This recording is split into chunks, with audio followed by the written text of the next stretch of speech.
Zechariah. He was a nice person. He was a decent person. He was very smart. He was the only Christian in the whole of the school. And I hated him. Because I thought as a Muslim, I must be better than him. But he was better than I. We start to beat him every single day that we come to school. And we agreed on that night, we need to kill him. It was dark. It was cold. And we went ahead of him. And we were 5 of us. We climbed a tree and we waited there. And from far away, we saw that a torch coming. And the light became bigger and bigger as it approaches us.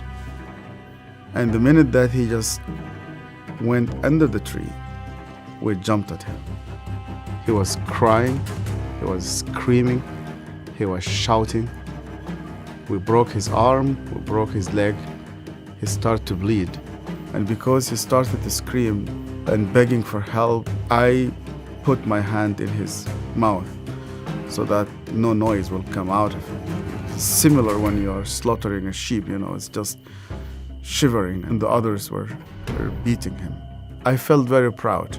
You were actually doing something for Allah. You want to please Him.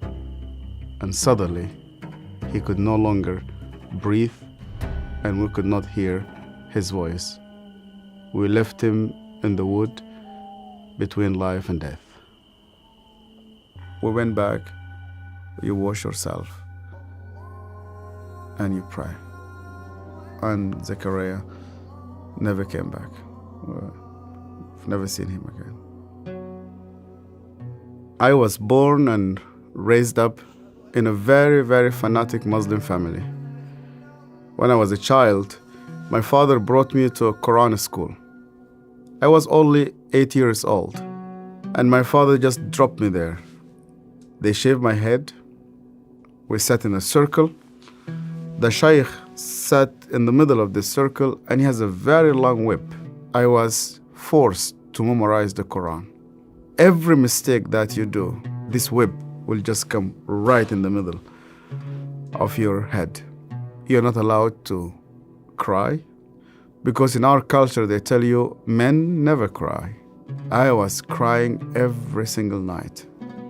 And they told me, you belong to the Islamic Ummah, and that's why you fight for it, you stay loyal to it. I started to hate people, to hate everybody who's not a Muslim. And I especially used to hate the Jews. So I was preparing myself to go and fight for Allah in the jihad. But every night I went to bed, and when we put the light off, I did not know what will happen with me if I die. My cousin was severely sick, and the doctors, they said he's going to die. They gave him only a couple of days. And one day came 2 people. They were Coptic Christians. And one of them wanted to greet me. And then I saw he had a cross. And then I pulled my hand back. I said, well, I'm not going to touch a hand with a cross. And then he said to me, we hear that this child is sick. We would like to pray for him. And only out of politeness, I told them, okay. And they started to speak to God like a person that he speaks to his friend. They said, God, please heal this child. The minute that they said Amen, this child opened his eyes for the first time in 4 weeks. He started to move his hands. He started to speak. He sat down in his bed and he started to walk. And one of those 2 persons who prayed sat down with me, and he said to me, you know what? The real miracle is that God wants to change your heart. Do you believe that Yeshua is alive? And I told him, yeah. Because according to the Islamic tradition, God took him to heaven and he's alive and he will come back one day. And he said to me, because he's alive, you can speak to him.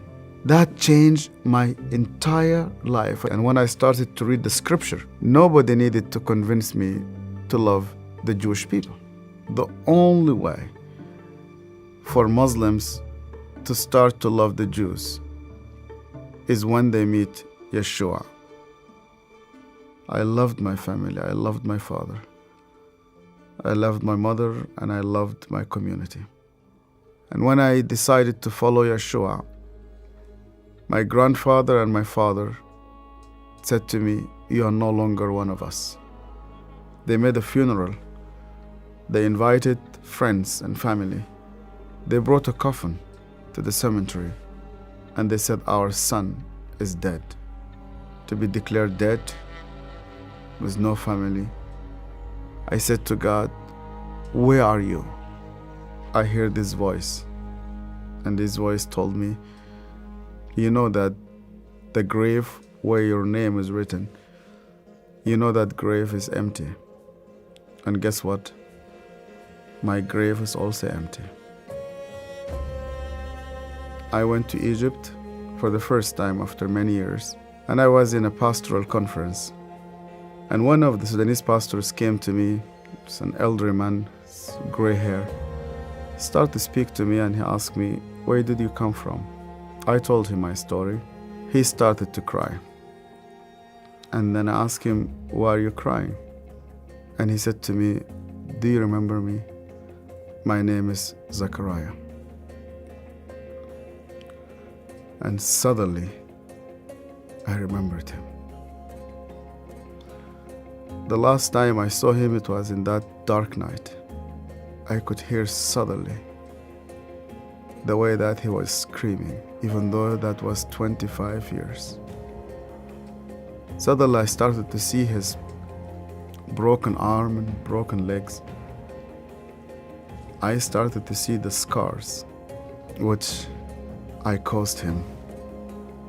I started to be full of shame. I was a bad person, yeah. I was terrible. So Zachariah looked me straight into the eye again, and he said to me, "Yasser, because you hated me so much, I was always praying for you."